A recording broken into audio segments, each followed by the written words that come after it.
was actually working on another game, but with the Russia World Cup going on right now, there is no better opportunity for me to grind the NES again with another fantastic game from my childhood. Raise your flags and support your colors in the sports that is king. This is Techno's Nintendo World Cup.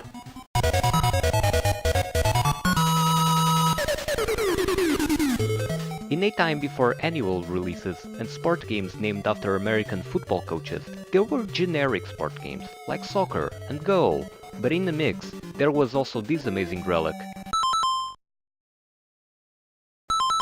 A game that follows the general rules of soccer, but then throws all logic out the window for the sake of entertainment.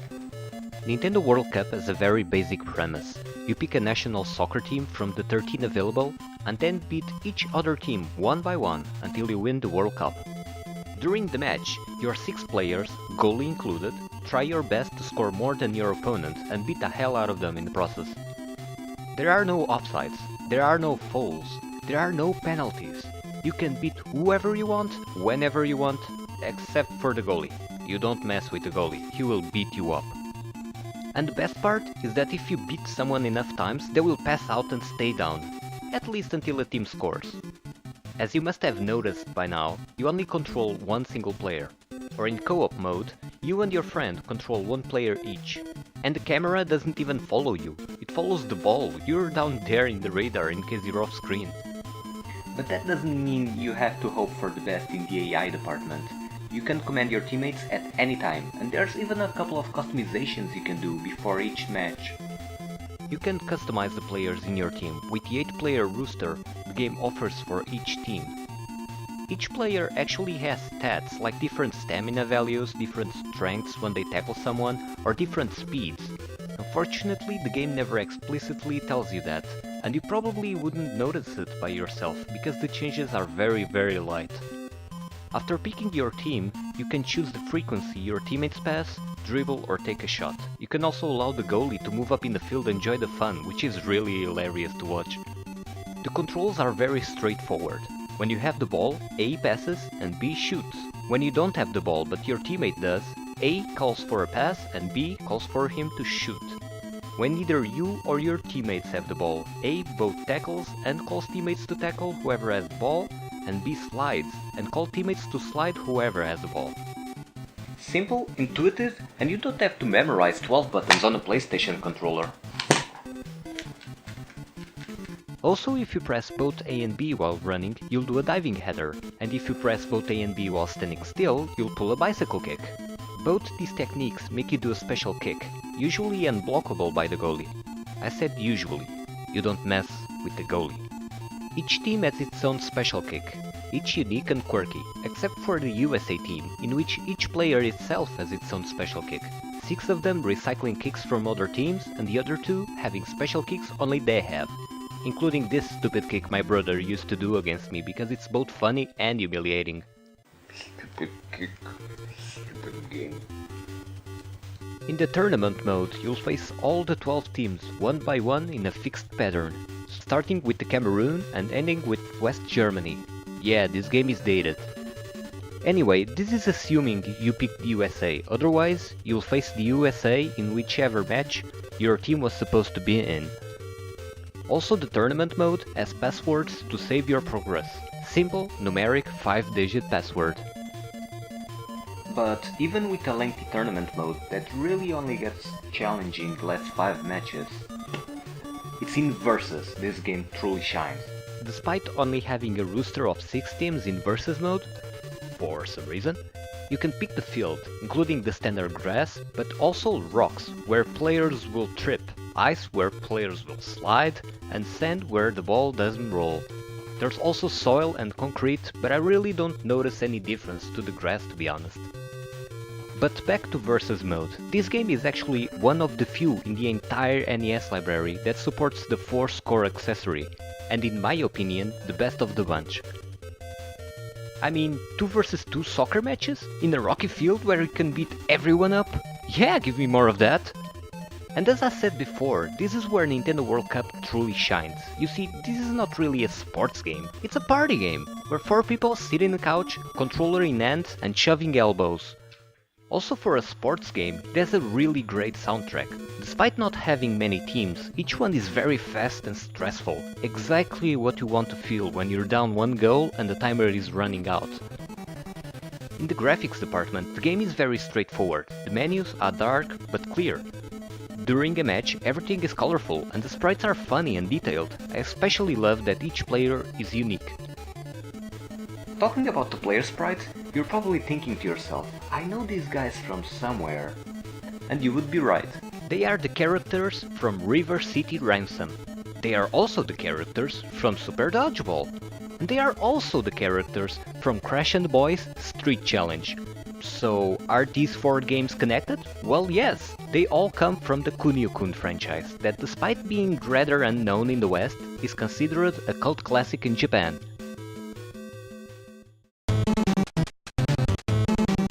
It all started in 1986 when Technos released Nekketsu Koha Kunio-kun for arcades. Ported to the Famicom and all kinds of home computers, it got released in the West for the NES as Renegade, and is considered the creator of the beat-em-up genre. As Renegade, it eventually got 2 direct sequels, neither developed nor published by Technos, Target Renegade and Renegade 3 The Final Chapter. In its original form, the direct sequel to the story is Nekketsu Koha Kunio-kun Bangai Hanto N for the Game Boy.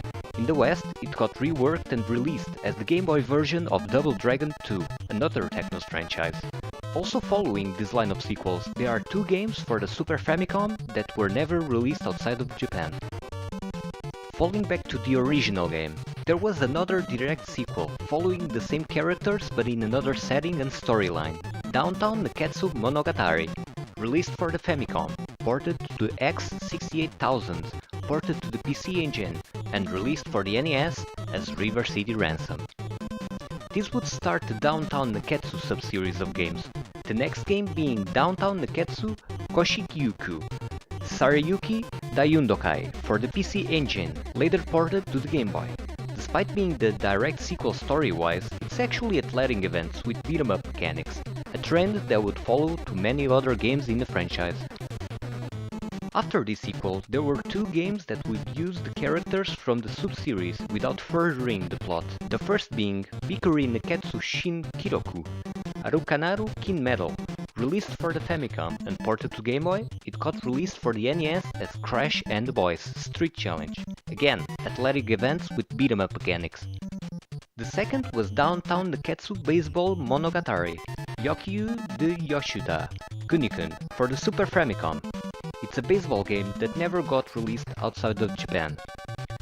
To finish the retro Downtown Nekketsu sub-series, we got Downtown Special Kunio-kun no Jirageti Daio Zeni Shiga. Released in the Famicom and ported to the Game Boy, it's a follow-up to the events in the Japanese version of River City Ransom, but characters act out a period play for some reason. Following back yet again to the original Nekketsu Kona Kunio-kun, the year after its release, even before the game would become River City Ransom in the West, Technos released Nekketsu Koho Dodgeball for arcades, the first Kunio-kun sports games chronologically, and the very first dodgeball game in the gaming industry.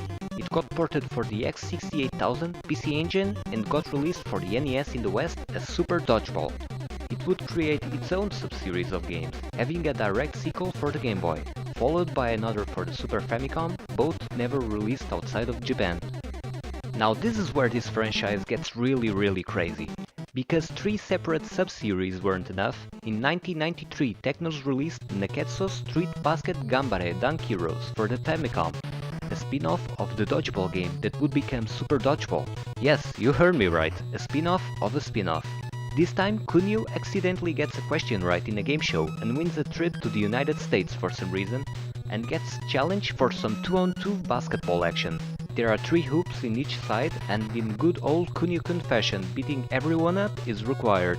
But all this wasn't crazy enough, so we don't only have 1 spin-off of a spin-off, we have 2 spin-offs of a spin-off. Nekketsu Koko Dodgeball Soccer Hand for the Famicom, ported to the X68000, PC Engine CD and Mega Drive, making it the only entry in the entire franchise running on a Sega console. It eventually got released in the West for the NES as Nintendo World Cup. The original game is pretty much the same mechanically, only the menus are slightly different, and instead of being about a World Cup with countries facing each other, it is a championship between different high schools. But wait, we're not finished. The original version of Nintendo World Cup actually has a direct sequel, Ike Ike Nekketsu Okibu Subete Koronde Dairanto for the Famicom. This time a Noki game that follows the events of the soccer game, bringing to the ice all the glorious gratuitous violence this franchise has to offer. And finally, the original version of Nintendo World Cup not only had one, but two direct sequels. Yes, the Kunio-kun series is absolutely bananas. Kunio-kun no Nekketsu Soccer League for the Famicom only and never released outside of Japan, also follows the events of the previous soccer game. This time, Kunio's high school travels to different countries, facing high schools from Asia, Africa, South America and Europe. This sequel is in essence the same. It's still soccer where you beat everyone up, but mechanically it is very different. The customization is still there, even improving upon it by having different difficulty levels for the AI, but the controls are completely changed. Now you have to double tap to run in a direction. A and B still tackles and slides, but now when you press both A and B, you jump, and this is where this game goes crazy to the next level. Half the game is played in the air, goalies aren't invincible like before, there's all kinds of crazy kicks and pass combinations you can do. Your teammates many times ignore your commands to do their own thing, and you can do the worm, for some reason. Because this game wasn't crazy enough, now we have terrain condition, where you can sink in mud if the field is in bad condition, puddles of water where everyone goes slower and the ball doesn't roll. You got wind blowing the ball away, you got thunder shocking everyone on screen. Despite being aware of the Kunio-kun franchise, I didn't know about this sequel before doing the background of Nintendo World Cup for this episode, and I can tell, without a doubt, that recording footage while playing this game in versus with my brother was the funniest thing I've played in years.